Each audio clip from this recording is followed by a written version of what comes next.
Yun, Automatic Works, Ariel Mechanic. Ayan, mayroon lang konting tip para dito sa takip na to, dalawa. Hindi pa nalagay. Ito ay Nissan Navara. Ayan, Nissan Navara.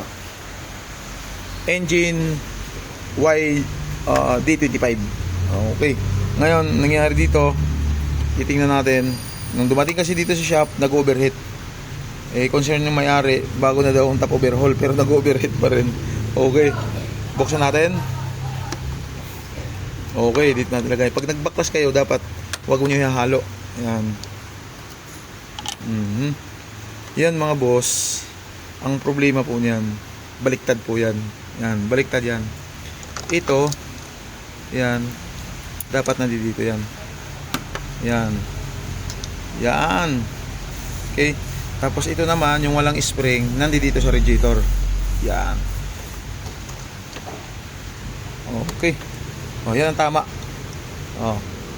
Hindi kasi siya tulad ng ibang sasakyan. Oh, mayroon dito mayroong Hyundai dito. Yan. Oh, automatic 'yan. Automatic 'yan. May may spring. Yan, may spring. Yan, may spring. Pero sa mga Nissan iba.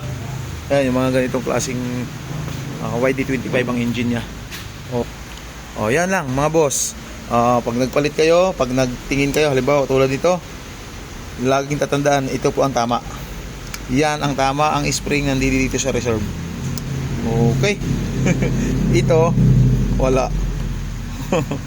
Dami nang sabi baliktad daw, pero subukan nyo, mag-overheat yan. Alright.